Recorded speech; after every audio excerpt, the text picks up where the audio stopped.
फौजी छपड़ा से ले आए सेक्सी चोली, मुंह पर मारी चोली पिंकी जी, फिर उठ के बोली, बातें सुन चक्कर सा आया, सबकी पोल जो पिंकी ने खोली। जब हो गई थी मैं प्रेग्नेंट, तुम बोले रो मत भोली, तुम दोनों बाजार से ले आए थे लाखों गोली, खा खा के मर गई थी मैं, जाने कैसी थी मैं भोली।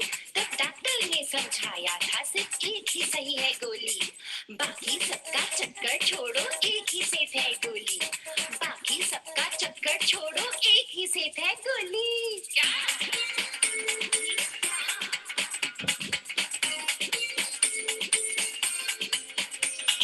सबकी आंखें खोली, सबको बात समझ में आई, करना करना ना समझी, चाहे लड़की हो या लुगाई। हाँ हाँ बात समझ में आई, तो फिर सबको है बाय बाय, चलो फिर सबको है बाय बाय। ओ मिस्टर क्यों बेहाल, सुनो अब पिंकी करे सवाल, पिंकी करे सवाल, लो जी अब पिंकी करे सवाल। हेलो एवरीवन, मैं हूं आयशा लवली जॉर्ज और मैं एग्जीक्यूटिव कोऑर्डिनेटर हूं हिडन पॉकेट्स कलेक्टिव में। हिडन पॉकेट्स कलेक्टिव एक ऐसी संस्था है जो कि पूरे भारत में यौन और प्रजनन स्वास्थ्य पर काम करती है, sexual and reproductive health and rights पे काम करती है। अभी हम लोग दिल्ली, कर्नाटका, केरल पे काम कर रहे हैं और कुछ महीनों से हम बिहार में भी यौन और प्रजनन स्वास्थ्य पर काम कर रहे हैं। हम कोशिश कर रहे हैं हम यंग लड़कियों और विमेन के साथ उनके यौन और प्रजनन पर बात कर पाए और उनको बहुत सारे एक्यूरेट इंफॉर्मेशन दे पाए। तो हम जब बात करते हैं बिहार की और हम जब काम कर रहे हैं बिहार में, तो ये बहुत ज़रूरी होता है कि हम लोग ऐसी ऑर्गेनाइजेशंस के साथ बात कर पाएं और उनसे जान पाएं कि बिहार में एक्चुअल स्थिति क्या है, क्योंकि बहुत सारे रिसर्च किए गए हैं, परंतु अभी कोविड के बाद और सिचुएशन थोड़ी बदल चुकी है। तो बेहतर रहता है कि ऑर्गेनाइजेशंस जो कि फील्ड में काम करती हैं, जो कि जुड़े हुए हैं लोगों के साथ, उनसे बात करना कि एक्चुअल में अभी सिचुएशन क्या है। और लड़कियां और औरतें, जब हम बात करते हैं फैमिली प्लानिंग की, sexual and reproductive health and rights की, उनका क्या सोचना है और उनकी क्या मांग है। तो ये जो गाना आपने सुना वो भी हमारा एक पार्ट है जो कि हम बिहार में कर रहे हैं, ऐसा गाना जिसमें बहुत सारे इंफॉर्मेशन दे रखे हैं।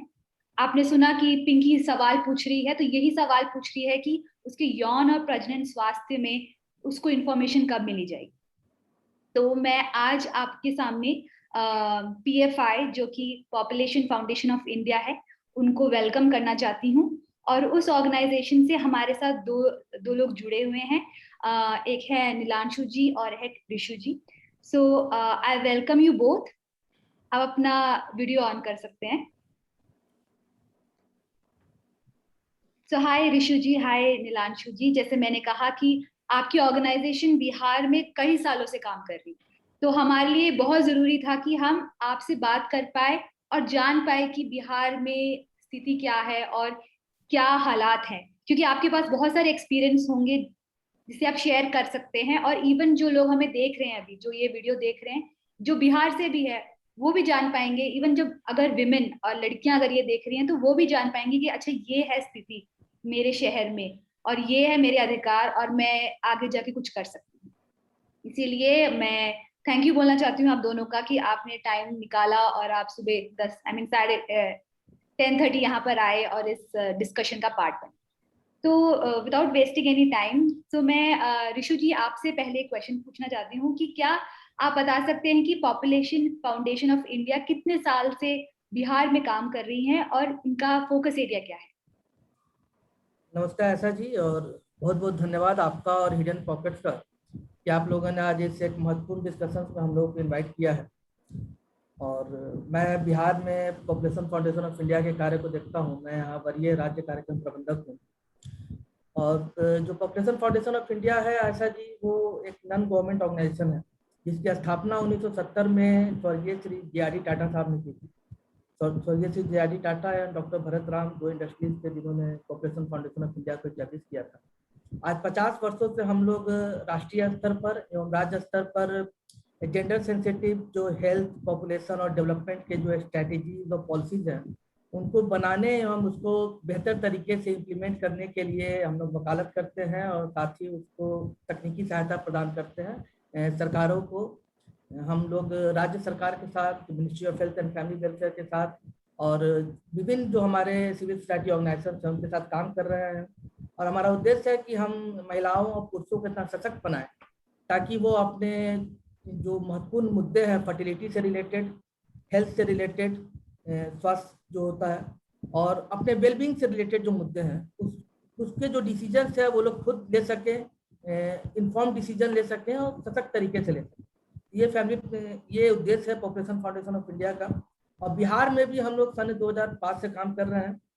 राज्य स्वास्थ्य समिति बिहार जो स्वास्थ्य विभाग बिहार सरकार की एक इकाई है जो राष्ट्रीय स्वास्थ्य मिशन को इम्प्लीमेंट करने के लिए एक नोडल एजेंसी है, उनके साथ मिलकर, स्वास्थ्य विभाग बिहार सरकार के साथ मिलकर अब विभिन्न जो हितधारक यहाँ काम कर रहे हैं सिविल सोसाइटी ऑर्गेनाइजेशन, उनके साथ मिलकर हम लोग सन 2005 से यहाँ काम कर रहे हैं। तो प्रायोरिटी एरिया है हम लोग का बिहार में काम करने का, उसमें जो मेन कोर एरिया है PFI का एक है फैमिली प्लानिंग, परिवार नियोजन और परिवार कल्याण के ऊपर हम लोग काम कर रहे हैं। एडोलेसेंट हेल्थ हमारा एक प्रायोरिटी एरिया है, युवाओं के स्वास्थ्य के ऊपर काम कर रहे हैं, स्पेशली सेक्सुअल और रिप्रोडक्टिव यौन और प्रजनन स्वास्थ्य के ऊपर। जो पब्लिक हेल्थ सर्विसेज है उनकी कम्युनिटी मॉनिटरिंग हम लोग करते हैं और उसका फीडबैक हम लोग गवर्नमेंट को प्रोवाइड करते हैं। सरकार का जो कार्यक्रम चलता है कम्युनिटी एक्शन फॉर हेल्थ, जिसके अंतर्गत पब्लिक की जो सिस्टम की जो अकाउंटेबिलिटी है पब्लिक के प्रति उसको एस्टैब्लिश किया जाता है, तो वहाँ हम लोग सहयोग प्रदान करते हैं। अब प्लस हम महिलाओं के अगेंस्ट जो वायलेंस होते हैं उसको रोकने का भी कार्यक्रम बिहार में और राष्ट्रीय स्तर पर चला रहे हैं। इसके साथ ही PFI जो है पॉपुलेशन फाउंडेशन ऑफ इंडिया, वो राष्ट्रीय स्तर पर एक कोलिशन बना हुआ है एडवोकेटिंग रिप्रोडक्टिव चॉइसेस, जिसके अंतर्गत करीबन 115 संस्थाएं हैं जो यौन और प्रजनन स्वास्थ्य पे काम करती हैं, वो सारी इस कोलिशन की मेंबर हैं और PFI उसका नेशनल सेक्रेटेरिएट है। और बिहार में भी उसके स्टेट चैप्टर है जिसके अंतर्गत करीबन 22 संस्थाएं हैं जो एक साथ जुड़ी हुई हैं और कलेक्टिव तरीके से बिहार में कैसे यौन और प्रजनन स्वास्थ्य की जो सेवाएं हैं और उसकी जो पहुंच है उसको बढ़ाया जाए, उसमें उसकी अवेयरनेस बढ़ाई जाए, उसकी गुणवत्ता बढ़ाई जाए, उसको लेकर कलेक्टिव तौर पर हम लोग कार्य करते हैं। तो बिहार में पिछले 20 सालों से हम लोग ये कार्य कर रहे हैं। थैंक यू ऋषु जी। मुझे आपसे पूछना था कि क्योंकि ये जो टॉपिक है यौन और प्रजनन स्वास्थ्य बहुत ही डिफिकल्ट टॉपिक है क्योंकि ये इस पे कोई बात नहीं करता, तो मैं आपसे जानना चाहती थी कि जब आप यंग गर्ल्स या औरतों के पास जाते हैं अपने मतलब जो ऑब्जेक्टिव है ऑर्गेनाइजेशन का लेके, तो क्या आप थोड़ा इलैबोरेट कर सकते हैं क्या एक्टिविटीज होते हैं, क्योंकि हम भी जब अपने वर्कशॉप्स में बात करते हैं इतना आसान नहीं है सबको बताना कि ऐसा होता है या मेरे साथ ऐसा हुआ। तो आप कैसे, आप क्या अपनी एक्टिविटीज में इलैबोरेट कर सकते हैं कि आप लोग क्या क्या करते हैं ताकि उनको वो आके बताएं आपको हमको इसकी जरूरत है और हम ये चाहते हैं और आप उनकी सहायता कर पाते हैं। तो ऐसा जी, यौन और प्रजनन स्वास्थ्य बिल्कुल एक ऐसा मुद्दा है जिस पर खुलकर हमारे समाज में बात नहीं होती। अब बिहार के भी परिप्रेक्ष्य को अगर हम लोग देखें तो बिहार में भी एक बिल्कुल एक पैट्रियार्कल सोसाइटी है जहाँ महिलाओं के इतने अधिकार नहीं है, महिलाओं को उसमें बोलने की आज़ादी नहीं है और काफ़ी गरीबी है, इलिटरेसी भी काफ़ी हाई है, जिसके कारण आप देखिएगा कि कई महिलाओं या लड़कियों तक एक जो एक्यूरेट जानकारी है, जो सही सटीक जानकारी है यौन और प्रजनन स्वास्थ्य के ऊपर, वो उनको नहीं मिल पाती है। हम लोगों ने बिहार में एक्सपीरियंस किया है कि जब भी आप रूरल एरियाज में जाएंगे या औरतों या लड़कियों से बात करेंगे तो उनकी इच्छाएं हैं, उनकी नीड है, लेकिन उनको सही जानकारी नहीं है कि कैसे अपने यौन और प्रजनन स्वास्थ्य के जो जरूरतें हैं उसको पूरा कर सकती हैं। सरकार की तरफ से क्या योजनाएं हैं जो जिससे वो लाभान्वित हो सकती हैं। इसके अलावे कैसे उन मुद्दों को वो डील करें, इसके लिए कोई भी एक लोकल स्तर पर एक सपोर्ट मैकेनिज्म नहीं है, क्योंकि वो इन मुद्दों पर खुलकर अपने परिवार में, अपने समाज में भी बात नहीं कर पाती है। इसके कारण आप देखिएगा बिहार में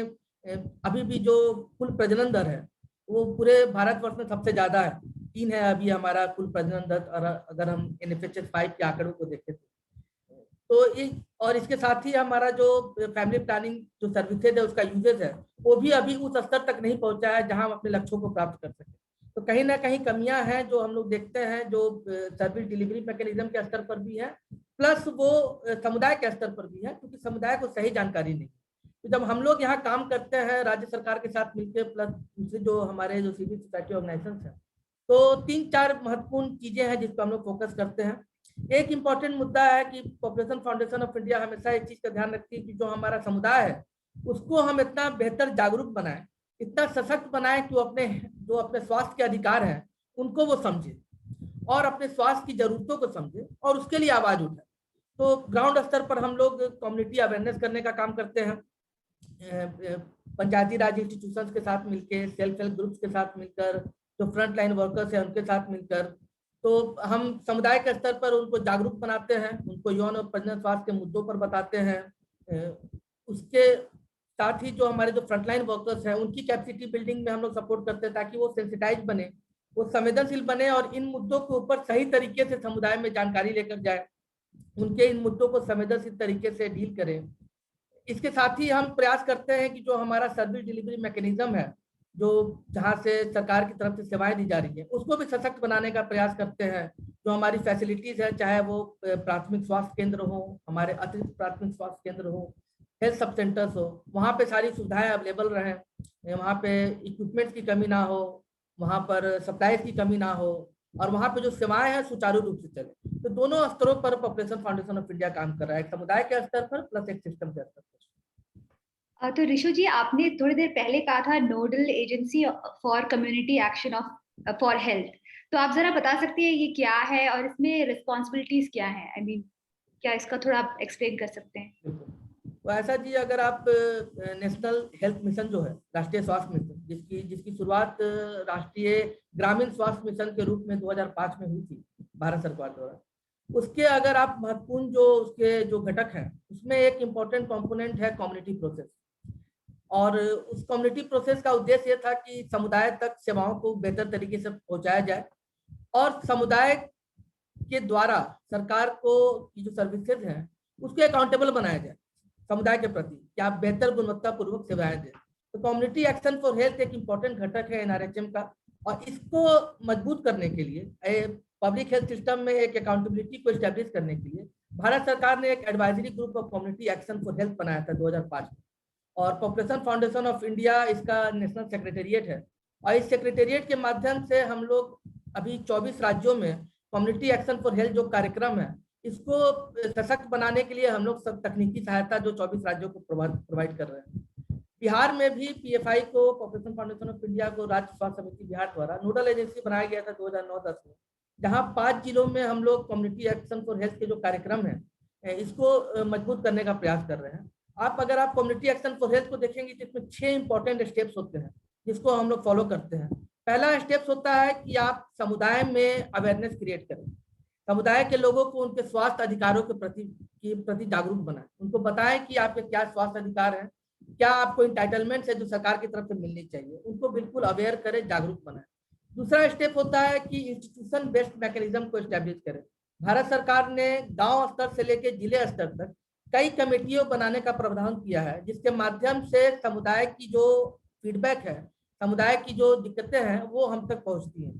तो गांव के स्तर पर अगर आप देखेंगे तो हमारे यहाँ village health and sanitation nutrition committee बनी हुई है, जिसको ग्राम स्वास्थ्य स्वच्छता एवं पोषण समिति कहते हैं, जो बिहार में पंचायत स्तर पर बनी है। और इस समिति के जो अध्यक्ष होते हैं वो पीआरआई के एक मेंबर होते हैं, या तो मुखिया जी होते हैं या वार्ड मेंबर होते हैं। और इसकी जो सचिव होती है वो एनएम होती है, और इसके मेंबर्स के रूप में आंगनवाड़ी वर्कर, आशा वर्कर और समुदाय के कुछ लोग होते हैं। इनका कार्य ये होता है कि अपने पंचायत के क्षेत्र में जो स्वास्थ्य सेवाएं दी जा रही हैं, जो न्यूट्रिशन से संबंधित सेवाएं दी जा रही है, उसकी मॉनिटरिंग करें, और मॉनिटरिंग करके वो देखें कि क्या क्या मुद्दे हैं वहां पर, क्या जरूरतें हैं, क्या गैप्स हैं। जो गैप्स वो लोकल लेवल पर आइडेंटिफाई करते हैं, और जो लोकल लेवल पर एड्रेस कर सकते हैं उसको वो लोग संकलित प्रयास करते हैं कि लोकल लेवल पर ही सॉल्व किया जाए। जो मुद्दे वो लोकल लेवल पर एड्रेस नहीं कर सकते हैं उसको ब्लॉक स्तर पर एक कमेटी बनी हुई है, block planning and monitoring committee, जिसको हम लोग प्रखंड मूल्यांकन एवं अनुश्रवण समिति कहते हैं। वहां पर उन मुद्दों को लेकर आया जाता है, और हर 3 महीने में इस बीपीएमसी की मीटिंग होती है, block planning and monitoring committee की। और फील्ड से जितने भी मुद्दे आते हैं बीएचएसएनसी, अलग अलग बीएचएसएनसी के माध्यम से उन मुद्दों को वहां पर डिस्कस किया जाता है और उनको सॉल्व करने का प्रयास किया जाता है। कुछ ऐसे मुद्दे होते हैं जो ब्लॉक स्तर पर सॉल्व हो जाते हैं, और कुछ ऐसे मुद्दे हैं जिसको फिर जिले स्तर पर लेकर आने की जरूरत पड़ती है, जहां पर जिले स्तर पर डिस्ट्रिक्ट प्लानिंग एवं मॉनिटरिंग कमेटी, जो जिला के जो चीफ मेडिकल ऑफिसर होते हैं उनकी अध्यक्षता में बनी होती है, जिसमें विभिन्न विभागों के लोग होते हैं, वहां पर इन मुद्दों को डिस्कस किया जाता है और वहां पे प्रयास किया जाता है कि जो भी जनता की जो जरूरतें आई हैं, जो उनके गैप्स आए हैं हेल्थ सर्विसेज में, उसको दूर किया जाए। और अगर कोई मुद्दा ऐसा होता है जो डिस्ट्रिक्ट पे नहीं सॉल्व होता है तो उसको हम स्टेट तक लेके जाते हैं। तो इस तरह से एक पूरा लूप है कि इंस्टीट्यूशनल मैकेनिज्म बनाया गया है। तो ये दूसरा स्टेप है कि हम इंस्टीट्यूशनल मैकेनिज्म जितने भी हैं जो कमिटी उनको बनाते हैं, उसके बाद हम उनकी ट्रेनिंग करते हैं ताकि वो जाने कि उनके रोल्स क्या हैं, किस तरह की सेवाएं हैं जो अलग अलग स्तर पर सरकार के द्वारा दी जा रही हैं, उन सेवाओं की वो मॉनिटरिंग करते हैं। हम कम्युनिटी इंक्वायरी कराते हैं इनके द्वारा। एक मैनुअल फॉर्मेट है भारत सरकार का जिसके माध्यम से वो पूरी इंक्वायरी होती है। पर बिहार में हम लोगों ने एक इनोवेटिव आइडिया यूज किया है, जहां हम एक interactive voice response system IVRS, जिसको हम लोग एम शक्ति कहते हैं, उसको इंट्रोड्यूस किया हम लोगों ने बिहार के 2 जिलों में, दरभंगा एवं नवादा। तो इस IVRS के माध्यम से जो हमारे जो VHSNC के मेंबर्स हैं, हमारे जो कम्युनिटी के लोग हैं, हमारे जो PRI के मेंबर्स हैं, वो जिन भी सर्विसेज की वो मॉनिटरिंग करते हैं, समीक्षा करते हैं, उसका वो फीडबैक वो IVRS के माध्यम से वो प्रदान करते हैं। IVRS में एक सेट ऑफ क्वेश्चंस है, सर्वेज हैं, जिसमें भाग लेकर वो फीडबैक प्रोवाइड करते हैं और उसका डेटा फिर हम लोग एनालाइज करके उसके बेसिस पर हम panchayat wise health report cards बनाते हैं और उसको हम फिर जो हमारे सरकार के जो अधिकारी हैं जिले स्तर पर, ब्लॉक स्तर पर, उनके साथ शेयर करते हैं ताकि वो एक करेक्टिव मेजर्स ले सके और अपने प्रोग्राम को और बेहतर तरीके से लागू कर सके।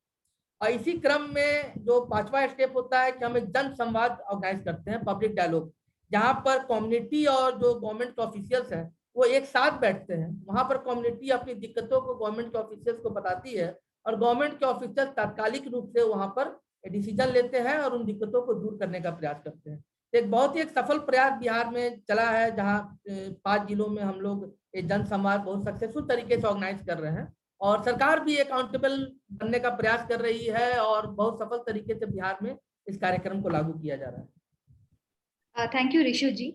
जैसे आपने बोला कि गवर्नमेंट बहुत कुछ कर रही है देखने के लिए, एक कमेटी भी बनाया है देखने के लिए कि जो सुविधा है वो लोगों तक पहुंचे। नीलांशु जी, मैं आपसे पूछना चाहती हूँ कि एक है कि सिस्टम में गवर्नमेंट ने बहुत कुछ रखा है ताकि लोगों को मिले, और एक होता है जो रियलिटी ग्राउंड में हो रहा है। तो क्या आप थोड़ा बता सकते हैं कि रियलिटी में जब हेल्थ केयर की हम बात करते हैं, सेक्सुअल एंड रिप्रोडक्टिव हेल्थ की बात करते हैं, तो क्या लोग हेल्थ केयर यूज कर रहे हैं और ग्राउंड रियलिटी में क्या चल रहा है? एक है जो गवर्नमेंट ने बनाया है सबके फैसिलिटीज के लिए और कमिटीज बैठती हैं टू मेक श्योर कि सबको मिले, और एक है जो एंड यूजर्स हैं, जो कि लोग हैं, वो कितना यूज कर पा रहे हैं, क्या उनको अभी तक समझ आया है कि ये हमारे लिए बनाया है? तो आप जरा उस पर अगर थोड़ा सा बात कर पाए तो। धन्यवाद। सबसे पहले मैं नीलांशु कुमार, वरीय कार्यक्रम प्रबंधक, पॉपुलेशन फाउंडेशन ऑफ इंडिया से हिडन पॉकेट्स का तहे दिल से आभार प्रकट करता हूं कि उन्होंने एक मंच दिया और हमारी बातों को सुनने के लिए और लोगों तक पहुंचाने के लिए। जैसा भी बात हो रहा था कि सेक्सुअल रिप्रोडक्टिव हेल्थ, यौन एवं प्रजनन स्वास्थ्य, तो अगर हम बताएं बिहार ने विगत कुछ वर्षों में काफी चुनौतियां और जटिलताओं के बाद भी यौन एवं प्रजनन स्वास्थ्य के क्षेत्र में काफी अच्छा कार्य किया है। अगर हम कोविड की बात करें तो कोविड के समय में अप्रत्याशित जो घटनाएं हुई और पूरा स्वास्थ्य विभाग उसको कोविड के मैनेजमेंट में घिरा हुआ था, उसके बाद भी अगर हम देखें तो बिहार ने पिछले कुछ 3-4 सालों में अगर हम आंकड़े पे देखें तो काफी अच्छी प्रगति की है। विशेषकर अगर हम बात करेंगे यौन प्रजनन स्वास्थ्य परिवार नियोजन के क्षेत्र में, बिहार सरकार के द्वारा बहुत सारी स्ट्रैटेजी बनाई गई कि इसको कैसे ग्रामीण क्षेत्रों तक पहुंचाया जाए, लोगों को इसको अवेयर किया जाए और उनको कैसे सुविधाओं से जोड़ा जाए। और इसका जो परिणाम हम देखते हैं कि NFHS 5 के आंकड़े जो आए हैं उसमें काफी अच्छी प्रगति हुई है। पिछले 2015-16 में जो NFHS 4 का आंकड़ा था और NFHS 5 के आंकड़े में काफी अच्छी प्रगति हुई है। अगर हम मॉडर्न कंट्रासेप्टिव के यूज की बात करें उसमें भी काफी अच्छा हुआ है। TFR, हालांकि TFR हमारा अभी सबसे ज्यादा है पूरे इंडिया में, अगर बात करें 3 है, लेकिन उसमें भी कमी आई है और सरकार इसके लिए प्रयासरत है। और इसमें एक विशेष भूमिका अदा किया है मिशन परिवार विकास, जो भारत सरकार की एक महत्वाकांक्षी परियोजना थी, जो पूरे देश के 7 राज्य जिसमें 145 जिले जहां पे TFR 3 से ज्यादा था, समग्र प्रजनन दर अगर जिसकी बात करें वो 3 से ज्यादा था, वैसे जिलों को चिन्हित किया गया और वहां पे विशेष प्रयास किया गया ताकि लोगों को परिवार नियोजन की सेवाओं को गुणवत्तापूर्ण सेवाओं से जोड़ा जा सके और साथ ही साथ लोगों को उसके फायदे के बारे में बताया जा सके। बिहार में भी था, बिहार के सभी जिले, पटना को छोड़ करके बिहार के सभी जिलों में ये मिशन परिवार विकास के अंतर्गत कार्य किया गया और इसका लाभ भी हम लोग को मिला। और जैसा आपका प्रश्न था कि अगर हम परिवार नियोजन और यौन प्रजनन स्वास्थ्य की बात करें तो क्या क्या बाधाएं या कुछ हैं, तो अगर हम बात करें तो सबसे महत्वपूर्ण, अगर हम दो चीज इसको भाग में अगर बांट देते हैं कि एक सिस्टम के लेवल पे और एक कम्युनिटी लेवल पे। तो सिस्टम लेवल पे अभी भी हम लोग देख रहे हैं कि थोड़ा सा अभी जो गैप दिख रहा है उसमें मेजर जो गैप दिख रहा है वो इंफ्रास्ट्रक्चर इश्यू है। अगर इंफ्रास्ट्रक्चर की बात करें तो उसको कहीं ना कहीं और सशक्त करने की जरूरत है। सरकार ने इस पे काफी प्रयास किया है, बिहार सरकार के द्वारा भी काफी इस पे प्रयास किया गया है। हेल्थ एंड वेलनेस सेंटर भी बनाए गए हैं जहाँ पे परिवार नियोजन संबंधित सेवाओं को चालू किया गया है। हमारे स्वास्थ्य उपकेंद्र को भी चिन्हित करके उनको भी सशक्त किया गया है, लेकिन अभी भी लगता है कि इंफ्रास्ट्रक्चर गैप्स हैं, उसको ज्यादा फुलफिल करने की जरूरत है ताकि लोग वो सेवाएं उनके आवश्यकता के अनुसार, उनके जरूरत के अनुसार और जहां वो सेवा लेना चाहते हैं वहां पे वो सेवा लिया जा सके, ले सके। ये सुविधाएं अभी भी मुझे लगता है कि कमी है, इस पे काम हो रहा है लेकिन इस पे ज्यादा विशेष फोकस करने की जरूरत है। दूसरा एक है जो HR का जो इशू है, ट्रेंड ह्यूमन रिसोर्स की बात करें, जो सबसे बड़ी पूंजी होती है अगर किसी भी कार्यक्रम को चलाना है। बिहार में हम लोग ये देखते हैं कि शायद वो जो डॉक्टर्स हैं उनकी कमी है अभी। जो ट्रेन डॉक्टर हैं, सेवा प्रदाता की बात करें, ANM की बात करें, तो कहीं ना कहीं वो कमी परिलक्षित होती है। तो उस कमी को दूर करने के लिए हमें ये जो पूल है उसको और बढ़ाने की जरूरत है। और इसमें हम एक महत्वपूर्ण ये कर सकते हैं कि जो हमारे प्राइवेट पार्टनर्स हैं, जो प्राइवेट क्लिनिक्स हैं, उनको किस तरीके से हम पब्लिक प्राइवेट पार्टनरशिप के जरिए सेवाओं से जोड़ें और उनको ये करें कि वो परिवार नियोजन सेवाएं वो दे सकें, ताकि लोगों के पास एक ऑप्शन हो कि वो सरकारी संस्थान में भी जा सकते हैं या प्राइवेट संस्थान में भी जा सकते हैं, जहां भी उनकी मर्जी हो। तो ये एक जरूरत है कि सेवाओं का विस्तार बहुत जरूरी है और सेवाओं का विस्तार हम सरकारी संस्थान में तो कर ही रहे, साथ ही साथ जो प्राइवेट संस्थान है उनको भी कहीं ना कहीं जोड़ने की जरूरत है, ताकि हमारे सेवाओं का विस्तार अर्बन क्षेत्र में और साथ साथ हमारे रूरल क्षेत्र में भी सभी लोगों को उनकी आवश्यकता के अनुसार हो सके। ये दो महत्वपूर्ण चीजें जो है, एक है। दूसरा एक शॉर्टेज ऑफ ह्यूमन रिसोर्स, जो एक तो ट्रेन ह्यूमन रिसोर्स की कमी है, लेकिन साथ ही साथ जो जितनी आवश्यकताएं HR की हमारे ह्यूमन रिसोर्स की है सभी फैसिलिटीज में, वो कहीं ना कहीं कमी है, उसको पूरा करने की जरूरत है ताकि सेवाओं को और सुदृढ़ किया जा सके। उसके बाद आप ये भी है कि बिहार जो है हमेशा एक नेचुरल कैलेमिटीज से जुड़ा हुआ, घिरा हुआ रहता है। हमेशा देखिए जब ये बाढ़ की बात हो, हर साल हम बाढ़ को झेलते हैं। कोविड तो है ही, पूरे इंडिया में है और पूरे विश्व में उसको दे रहा, बिहार भी अछूता नहीं है। लेकिन उसके अलावा बाढ़ एक बहुत गंभीर समस्या है, जिसके कारण हमारे राज्य के बहुत सारे जिले 4-5 महीने हर सेवाओं से वंचित हो जाते। तो हमको ये स्ट्रैटेजी बनानी पड़ेगी कि ये जो कस्बे हैं, जिले हैं, पंचायत हैं, जो भी हैं, उनको कैसे हम परिवार नियोजन सेवाएं या अन्य जो स्वास्थ्य महत्वपूर्ण सेवाएं हैं उनको सेवाओं से कैसे जोड़ सके, उन तक कैसी सेवाएं पहुंचा सके, इसके लिए हमको थोड़ा सा विचार करने की आवश्यकता है। कुछ इनोवेटिव बिहार के द्वारा लिया गया, जैसे अगर हम बात करें टीकाकरण के लिए, कोविड टीकाकरण जो बाढ़ग्रस्त इलाकों में नाव के द्वारा कोविड टीकाकरण दिया जा रहा है, जो ministry of health family welfare से उसकी सराहना भी की गई है। तो कुछ इनोवेशंस भी उसको किया गया है, लेकिन इसमें और इनोवेशन करने की जरूरत है और इसको करने की जरूरत है। दूसरा, अगर हम सिस्टम लेवल के बाद कम्युनिटी लेवल की बात करें तो अभी भी लोगों के बीच में परिवार नियोजन या यौन प्रजनन स्वास्थ्य की अगर हम बात करें तो बहुत सारा हिचक है, बहुत मिथ है, मिसकंसेप्शंस है, उसको दूर करने की जरूरत है। कैसे लोग उसको परिवार नियोजन को ये ना सोचे कि परिवार नियोजन मतलब है कि हमारा 2 बच्चा हुआ, हमको अपनी परमानेंट करना। हमको ये देखना कि परिवार नियोजन अगर अच्छे से प्लान करेंगे तो माँ भी स्वस्थ रहेगी, बच्चा भी स्वस्थ रहेगा। सरकार का ये मकसद है। तो ये किस तरीके से लोगों को सही जानकारी लोगों को पहुंचाएं और लोगों को जोड़ सकें। दूसरा, इलिटरेसी जो है बिहार में जो है, अशिक्षा बहुत ज्यादा है, तो उसके लिए हम कैसे कैंपेन कर सकते हैं, किस तरह का कैंपेन डिजाइन करें ताकि ज्यादा से ज्यादा लोगों को इसके परिवार नियोजन के फायदे के बारे में बता सके और लोगों को जोड़ सके। तो ये चीजें मुझे लगती है कि सिस्टम लेवल पे और कम्युनिटी लेवल पे हैं। और ऋषि जी अगर कुछ ऐड करना चाहें इसमें तो मैं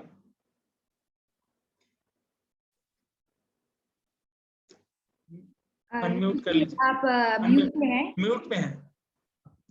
एक महत्वपूर्ण बिंदु को समझने की जरूरत है हम लोग कि जो यौन और प्रजनन स्वास्थ्य है वो सिर्फ हेल्थ का एक मुद्दा नहीं है, वो कहीं ना कहीं हमारे जो सोशल नॉर्म्स हैं, हमारी जो कल्चरल जो बिलीफ्स हैं, उससे कहीं ना कहीं वो प्रभावित होता है। बिहार के भी परिप्रेक्ष्य में देखे, जैसे मैंने शुरुआत में कहा कि एक बिल्कुल एक पैट्रियार्कल सोसाइटी है जहाँ औरतों को बहुत ज्यादा अधिकार नहीं दिए गए हैं और वो खुलकर अपने यौन और प्रजनन स्वास्थ्य के जो मुद्दे हैं उस पर चर्चा नहीं कर सकती। साथ ही जो एक सन प्रेफरेंस का एक मुद्दा है, जहाँ बेटों की जो चाहत है, इसको लेकर भी आप देखिएगा कि जो औरतें हैं वो खुद डिसाइड नहीं कर पाती हैं कि उनको कब बच्चे चाहिए, कितने बच्चे चाहिए, और अपने जो प्रजनन स्वास्थ्य के जो मुद्दे हैं उसके जो डिसीजन है वो खुद नहीं ले पाती।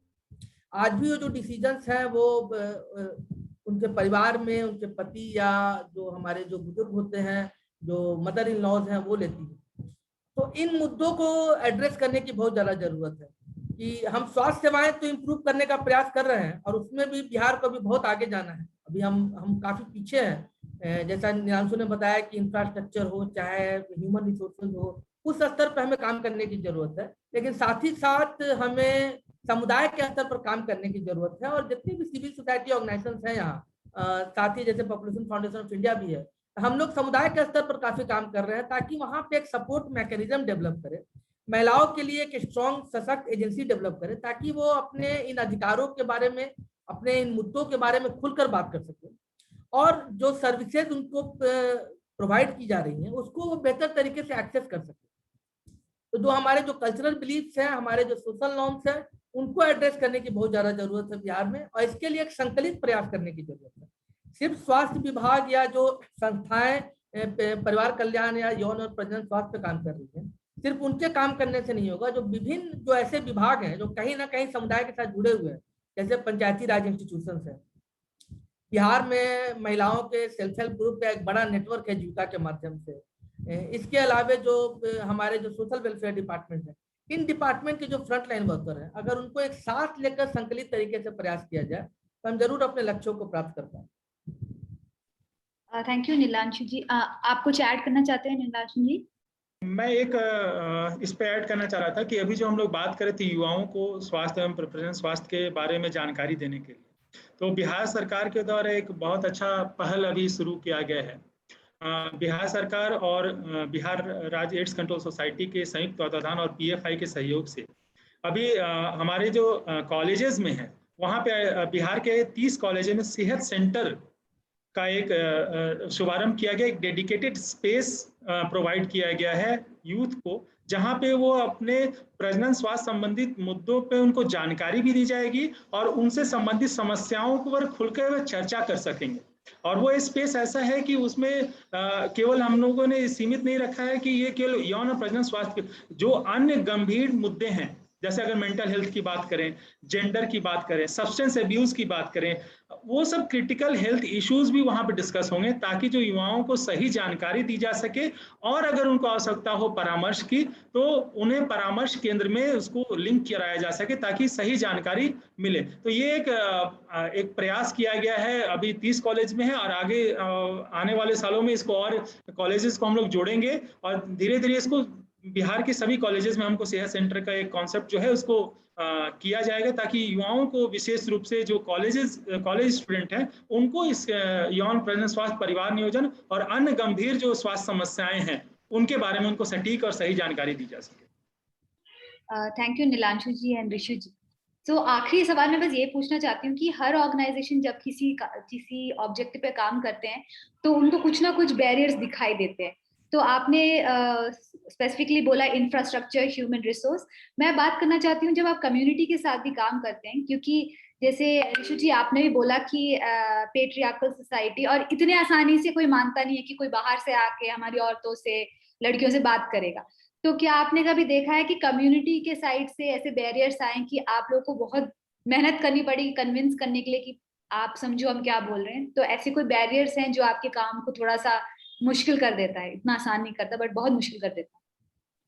बिल्कुल, अगर आप समुदाय के स्तर पर देखेंगे, खासकर जब हम यौन और प्रजनन स्वास्थ्य की बात करते हैं, ऐसे मुद्दे हैं जिस पर खुलकर आज भी हम लोग बात नहीं कर सकते हैं।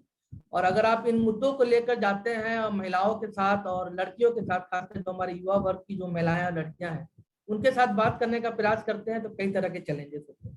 और इस तरह के बैरियर्स हमने भी देखे हैं कि कैसे इन मुद्दों के ऊपर खुलकर उनसे बात की जाए। जो जो एक strategy population foundation of India ने अपनाई है कि हम समन्वय के साथ काम करते हैं, कलेक्टिव रूप में काम करते हैं। तो जब हम ग्रामीण स्तर पर या फील्ड के स्तर पर इन मुद्दों को लेकर जाते हैं तो हम वहाँ पर जो हमारे जो विभिन्न जो हितधारक हैं, जो वहाँ की जो लोकल एनजीओज हैं, हम उनके साथ समन्वय करते हैं। जो फ्रंट लाइन वर्कर्स हैं जो ऑलरेडी वो समुदाय में काम कर रहे हैं, जैसे हमारी एएनएम्स होती हैं स्वास्थ्य विभाग की तरफ से, आंगनवाड़ी वर्कर्स हैं, आशा दीदी हैं, उनके साथ हम समन्वय के साथ चलते हैं, काम करते हैं। इसके अलावा हमारे पंचायती राज इंस्टीट्यूशंस हैं, जो भी ऐसे चैंपियंस हैं, तो हम पहले समुदाय के स्तर पर इस तरह के चैंपियंस बनाते हैं। हम उनके साथ काम करते हैं, उनको बताते हैं कि इन सब चीज़ों की जरूरत क्यों है और क्यों समुदाय में महिलाओं या लड़कियों के या जो पुरुषों के यौन एवं स्वास्थ्य को एड्रेस करने की जरूरत है, कैसे वो इनके ओवरऑल स्वास्थ्य को बेहतर बना सकता है। और पहले उनको हम अपने कॉन्फिडेंस में लेते हैं और उनके माध्यम से हम फिर समुदाय तक पहुंचने का प्रयास करते हैं। इससे क्या चीजें बहुत आसान हो जाती है क्योंकि वो उसी समुदाय से होते हैं, लोकल स्तर पर होते हैं। तो इस तरह से हम लोग अपना इन जो बैरियर्स होते हैं उनको दूर करने का प्रयास करते हैं। समुदाय के स्तर पर भी आप देखिएगा तो जागरूकता नहीं है, कई तरह की प्रायोरिटीज है। अगर पॉवर्टी बहुत ज्यादा है यहाँ पर, लोगों की प्रायोरिटी में हेल्थ नहीं है, स्वास्थ्य नहीं है, तो उनको इन मुद्दों के ऊपर बताना, उनको इतना मोटिवेट करना कि आप अपने स्वास्थ्य के प्रति सचेत रहें, खासकर अपने यौन एवं प्रजनन स्वास्थ्य के जो जरूरतें हैं उसको पूरा करने के लिए आप प्रयास करें। खासकर जब हम लोग युवा वर्ग के साथ काम कर रहे थे बिहार में, जब हमने शुरुआत करी थी, और करीबन 835 गांव हैं दरभंगा नवादा जिले के 8 ब्लॉक में, जहां हम लोगों ने हर गांव में एक जो युवाओं का समूह बना रखा है, खासकर लड़कियां उसकी मेंबर हैं, और करीबन 8000 लड़कियां आज हमारे साथ जुड़ी हुई हैं उस युवा समूह के माध्यम से। तो उन तक सेक्सुअल रिप्रोडक्टिव हेल्थ की बातों को लेकर जाना, उनके जो ग्रोइंग अप के इश्यूज हैं, उनके जो मेंस्ट्रुएशन से संबंधित जो इश्यूज हैं उसके ऊपर चर्चा करना, खुलकर बात करने में काफी समय लगता है, लेकिन हम लोगों ने देखा है कि एक बार जब वो खुल जाती हैं, बातों को समझ जाती हैं, तो बहुत सशक्त तरीके से वो आपका सहयोग करती हैं। और ना सिर्फ वो अपने अंदर एक मोटिवेशन ला के अपने स्वास्थ्य के प्रति सचेत होती हैं, बल्कि ये जो युवा वर्ग की जो लड़कियां हैं या लड़के हैं, वो बिल्कुल हमारे अपने क्षेत्रों में हम लोगों ने एक्सपीरियंस किया है कि वो एज अ सोशल जो एक जो ट्रांसफॉर्मेशन की बात करते हैं, हम लोग समाज में जिस परिवर्तन की बात करते हैं, उस परिवर्तन को लाने में ये लड़के लड़कियां काफी सहयोगी हो रहे हैं। और अपने जो समुदाय के दूसरे लोग हैं, दूसरे जो पुरुष और महिलाएं हैं, उन तक भी वो इस जानकारी को लेकर जा रहे हैं और लोकल लेवल पर वो एक्शंस ले रहे हैं ताकि जो अर्ली मैरिजेस के इश्यूज हैं उसको कम किया जा सके, जो हेल्थ के प्रति लोगों को ज्यादा जागरूक किया जा सके, लड़कियों की पढ़ाई को प्रमोट किया जा सके। इस तरह के कई एक्शन से यूथ ग्रुप के बच्चे ले रहे हैं और वो सोशल ट्रांसफॉर्मेशन जो है वो हम देख पा रहे हैं। तो जब आप समुदाय से ही चैंपियन बनाइएगा तो फिर जो इस तरह के जो बैरियर्स होते हैं वो दूर हो जाते हैं और आप समुदाय के साथ ज्यादा जुड़कर काम कर पाते हैं। आपने बिल्कुल सही कहा ऋषि जी। जब हम लोग कम्युनिटी के लिए काम करते हैं तो बहुत जरूरी रहता है कि कम्युनिटी ही आके बढ़े और वो ही अपने कम्युनिटी को और समझाए, तभी वो बैरियर नहीं रहता। तो बिल्कुल आपने सही बात बोली। तो मैं नीलांशु जी और ऋषि जी आपका बहुत धन्यवाद करना चाहती हूँ कि आप आए और आपने बहुत सारी इंपॉर्टेंट चीजें बिहार के बारे में बताया। और बहुत बड़ा थैंक यू भी बोलना चाहती हूँ कि आप लोग इतना अच्छा काम कर रहे हैं बिहार में। I mean, इतने सालों से आप काम कर रहे हैं और अभी भी आप काम करते जा रहे हैं। तो थैंक यू, आप आए। और आई होप ये वीडियो बहुत सारे लोगों के पास पहुंचे, स्पेसिफिकली बिहार के लोगों के पास, क्योंकि उनको जानना जरूरी है कि उनके क्षेत्र में क्या काम चल रहा है और ये सब फैसिलिटीज हैं। और एक ऑर्गेनाइजेशन है जिन्होंने बहुत काम किया है ताकि उनकी लाइफ, स्पेसिफिकली विमेन और गर्ल्स की लाइफ थोड़ी बेटर हो पाए और थोड़ी आरामदायक हो पाए। तो बिफोर क्लोजिंग मैं बस आप दोनों से पूछना चाहती हूँ कि आप क्या कुछ कहना चाहते हैं जो उन लोगों से जो आपको देख रहे हैं अभी कि यौन और प्रजनन स्वास्थ्य के बारे में एक लाइन अगर आप दोनों कुछ बोलना चाहते हैं उनसे तो। थैंक यू आयशा जी। और हम लोग भी आपका और हिडन पॉकेट्स का बहुत धन्यवाद देना चाहेंगे कि एक महत्वपूर्ण मुद्दे पर आप लोगों ने एक डिस्कशन ऑर्गेनाइज किया है। और जरूर एक जो लोग हैं वो लाभान्वित भी हों, और एक संकलित प्रयास जो भी संस्थाएं यहाँ कर रही है बिहार में, वो एक संकलित प्रयास करें और साथ में सरकार को भी सहयोग करें, ताकि बेहतर तरीके से यौन एवं प्रजनन स्वास्थ्य की जो सेवाएं हैं उसको हर एक व्यक्ति तक हम लोग पहुंचाने का प्रयास करें। और बिहार ने भी काफी प्रगति की है। जो एक शब्द मैं सिर्फ यही कहना चाहूंगा कि समुदाय के लोग अपने स्वास्थ्य के अधिकारों को जाने, अपने स्वास्थ्य के प्रति सचेत रहें, और जो भी सेवाएं सरकार के द्वारा दी जा रही हैं उसको वो एक्सेस करें, और किसी भी तरह की अगर उसमें कमियां नजर आती हैं तो जरूर अपना एक फीडबैक प्रोवाइड करें, ताकि उन सेवाओं को बेहतर बनाने का प्रयास किया जा सके। और ये जो स्वास्थ्य सेवाओं की जो गुणवत्ता है उसको बढ़ाने के लिए एक संकलित प्रयास की जरूरत है, जिसमें सरकार, स्वयंसेवी संस्थाएं एवं समुदाय को एक साथ आकर इन सेवाओं की गुणवत्ता को बढ़ाने का प्रयास करना पड़ेगा। तो मेरा यही आग्रह है कि सभी लोग अपने स्वास्थ्य के प्रति सचेत रहें, जागरूक बने और अपने आवाज को उठाएं और सेवाओं की गुणवत्ता को बढ़ाने का प्रयास करें। धन्यवाद। थैंक यू ऋषि जी। निरांशु जी, आप कुछ ऐड करना चाहते हैं? बहुत सारी बातें हुई हैं, और मैं बस एक यही कहना चाहूँगा कि जो आपका रिप्रोडक्टिव हेल्थ है, अगर प्रजनन स्वास्थ्य और परिवार इन बहुत ही महत्वपूर्ण है और सभी तक इसकी जानकारी पहुँचनी चाहिए। सरकार के द्वारा बहुत सारे प्रयास किए जा रहे हैं और इसका प्रतिफल भी हम लोग देख रहे हैं, बहुत पॉजिटिव है। इसमें समुदाय की सहभागिता बहुत ज़रूरी है और लोगों को इससे जोड़ना, लोगों को इसकी जानकारी देना, ये बहुत महत्वपूर्ण है। और जैसा ऋषि जी कह रहे थे कि सभी के संकलित प्रयास से अभी तक हम लोग बिहार में कुछ अच्छा कर पाए हैं, और आशा है कि सरकार के द्वारा जो भी कदम उठाए जा रहे हैं, सभी संस्थाओं को साथ में लेकर के हम एक अच्छा बिहार बना पाएंगे, सभी लोगों को परिवार नियोजन और जो भी इनकी सेवाएं हैं, स्वास्थ्य सेवाएं से जोड़ पाएंगे और उनकी आवश्यकता अनुसार उनको गुणवत्तापूर्ण सेवा दे पाएंगे। धन्यवाद। और मैं इसके साथ हिडन पॉकेट्स का भी आभार प्रकट करता हूं कि उन्होंने हमें इस एक मंच प्रदान किया अपनी बातों को रखने। धन्यवाद। थैंक यू नीलांशु जी।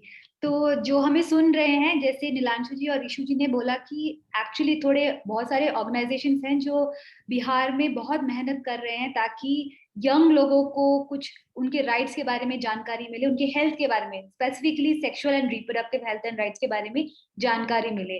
तो अगर आप हमें सुन रहे हैं और आप चाहते हैं कि आपके शहर में बदलाव आए, तो जैसे नीलांशु जी ने कहा, ह्यूमन रिसोर्स की कमी है। अगर आप क्वालिफाइड हैं और आप कुछ कंट्रीब्यूट करना चाहते हैं तो प्लीज इन PFI से कांटेक्ट कीजिए या अपने क्षेत्र में थोड़ा सा अपना इन्वेस्ट करिए, क्योंकि बहुत लोग बहुत मेहनत कर रहे हैं, इवन सरकार मेहनत कर रही है।